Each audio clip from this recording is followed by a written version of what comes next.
Listen, I've been there. My goal today is to stop you from making the same money mistakes that I did.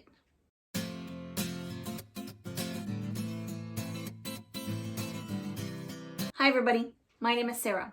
I'm a self-proclaimed frugal living expert and a certified financial coach over at frozenpennies.com, where I help thousands of people every month save money and get out of debt. Thanks so much for being here. I appreciate it. Today we're talking about money mistakes. 17 money mistakes to stop making. These are things that I've experienced, probably still fall back into every once in a while, that really rob you of your best money management. Number one, getting behind on payments. This is going to cost you more in the long run. Things like late fees piled up on what you're already paying, they add up. They get kind of out of control. So setting things up on auto pay might be the way to go if you're prone to forget to, say, pay your cell phone bill. Making sure you have records of when things are due is really going to help you here avoid those late payments. Number two, using credit cards to cover everyday expenses. If you can't afford everyday expenses, then there's a possibility you are using credit cards to do so. Do you see how that works? Now, if you're the kind of person who's using those credit cards every day for everyday expenses in order to earn something, to earn points or gift cards or airplane miles, and you're also the kind of person that can pay those off every single month without issue and without delay and without balance, then I am not talking to you. I am talking to the person who's mismanaging money in a way that when it comes to going out to lunch or to stopping for gas, they have to use their credit card because they have no idea what's going on in their bank account. I'm talking to the people who are only making minimum payments and still carry a balance on their credit cards. Number three, big money mistake to stop making right now, not investing in your retirement. Many employers have an automatic 401k or 403b, depending on where you're working, that you can invest in. It really takes no time. One piece of paper, one signature, at the Human Resource Office, done. Many of those companies also will match that. So if you're not investing in your retirement that way, then you might want to re-examine your values and what's most important to you in your life and what kind of money manager you want to be. Number four, this is the tough one for me, practicing retail therapy. Do you shop for sport? Do you shop for sport? Let me know in the comments. I shop for sports sometimes. I think we all fall victim to this sometimes, especially with it being so darn easy to shop online. I mean, Kohl's, right? Number five, continuing the vicious cycle of borrowing money. I can remember when we got ourselves really buried years ago, we just kept borrowing more money, right? So we would buy a vehicle, we would borrow money for that, and then we would say, well, we can afford an extra $200 a month, so we'd buy a camper, and then, well, we can afford an extra $300 a month on that, and it just piled up, and before we knew it, with our mortgage and everything else that we had, we were literally drowning in owing people money. There's something pretty amazing about not owing anybody anything. Think of what you could do with your money if you didn't owe anybody anything. Number six, this is something that's very interesting for me that I have just learned recently within the past few years. Depending on one source of income. I found this really kind of amazing. So, of course, we all know about the side hustle, right? My stepson was getting married and they were paying for a wedding. So he mowed lawns for 2 summers and really did put money toward the wedding that way.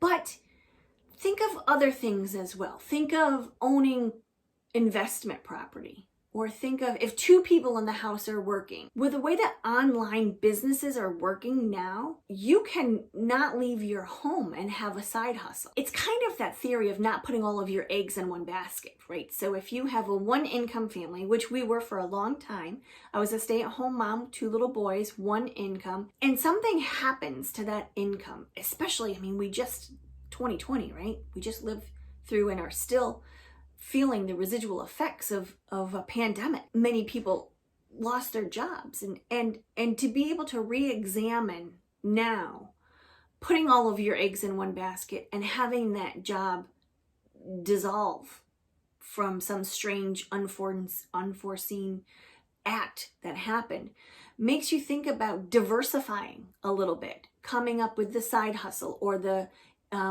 if you're in a position where you can invest in real estate or rental property or something like that, it makes you think about having the security of having the other money coming in. Number 7, having too much house. I understand wanting your own home. We own our own home. That's completely normal. But how much house do you really need?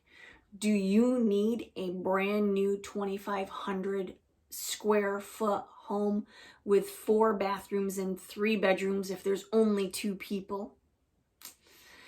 Does that payment of that house exceed 30% of your monthly income? If it does, you might have too much house. Number 8, skipping the emergency fund. It's a scary situation. You never know what's going to happen. You never know what's going to happen. There could be a flood. You could lose your job. Somebody could get sick. You could have to fly to Florida to help take care of your mom. That emergency fund is there as a cushion for you. No matter what happens, you know that you have backup, that you don't have to take money from your regular expenses in order to pay for an emergency, or worse yet, put it on a credit card because something came up and you just weren't prepared.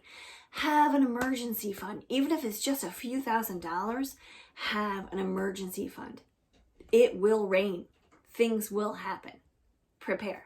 Number 9, make a budget. Have a plan for your money. Know how much money you've got coming in, how much money you've got going out, how much each of those wonderful things that you love so much in your life is costing you.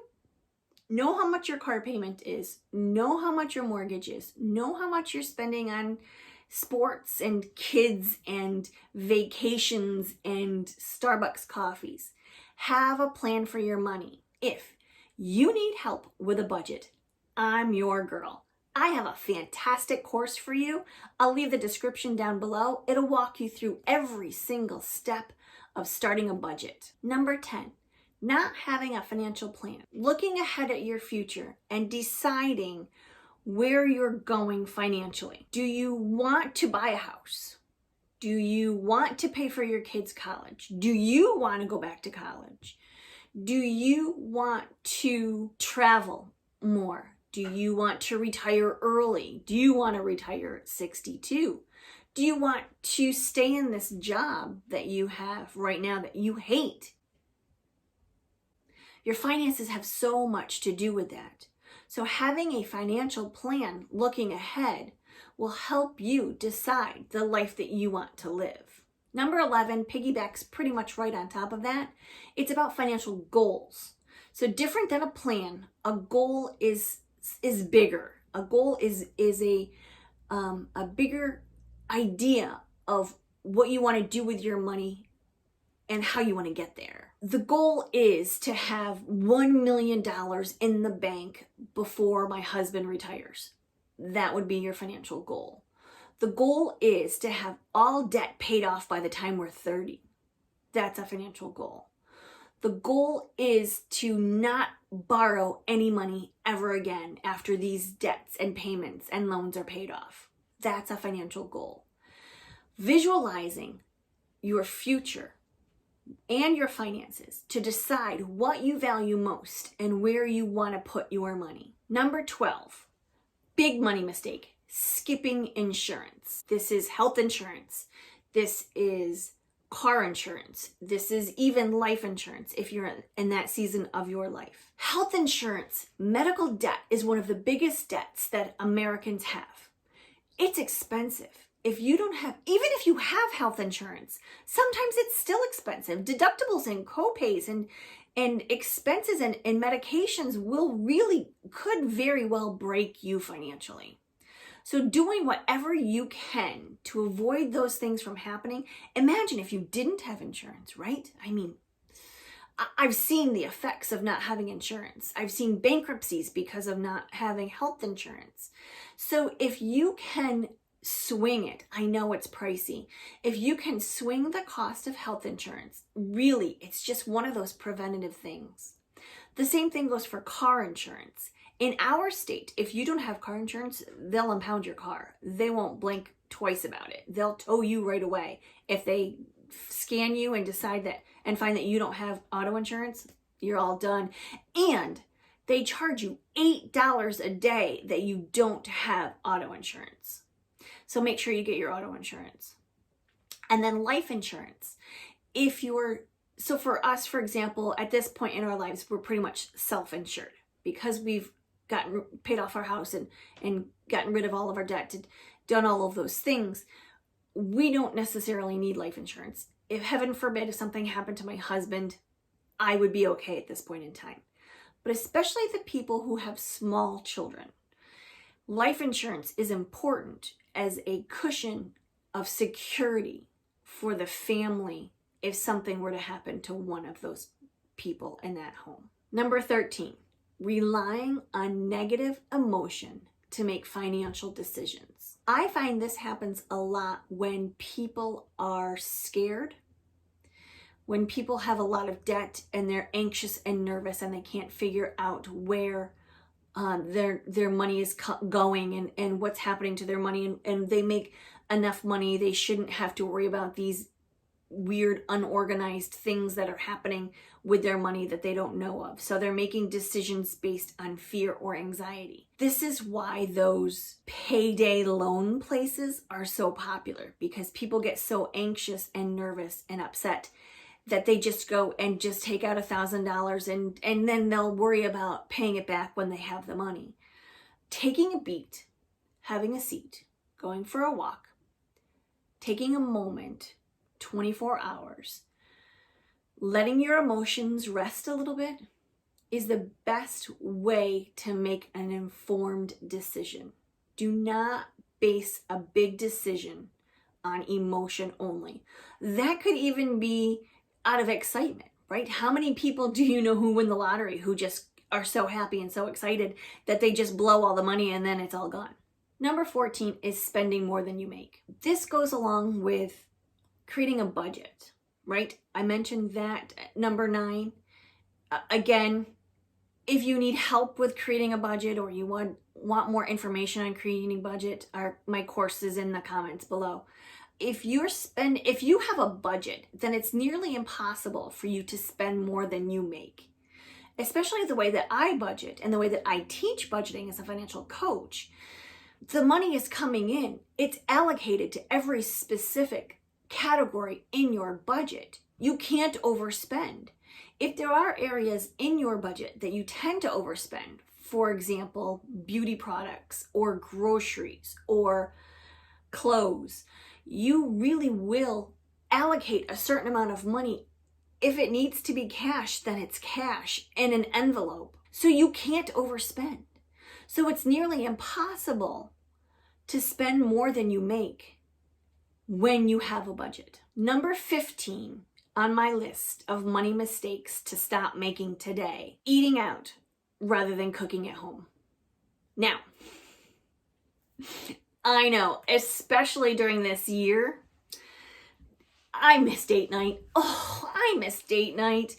And I've succumbed to HelloFresh because I'm so bored and tired of cooking. It's my answer to date night. You got to do what you got to do sometimes. But eating out all the time instead of cooking from home when you don't have good money management can really sink your finances. If you were to sit down and calculate how much money you spend eating out, would the results surprise you? Number 16, too much car. Remember we were talking about too much house?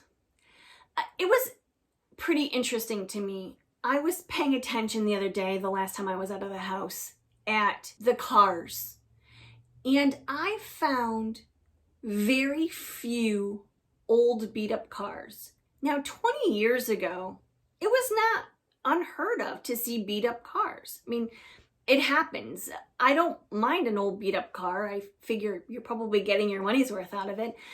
But today's society, you rarely see old beat up cars. I guess it's just that easy to get a new car. Leases are inexpensive.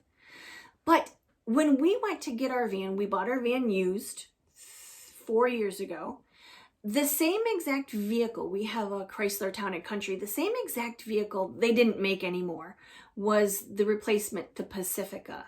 And it was almost twice as much money as my Chrysler Town & Country. The payments on that had to be $700 a month.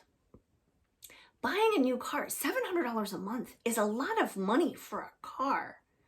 So it might be a good opportunity for you to take a peek at how much you're spending on a car and whether or not that payment is actually worth it.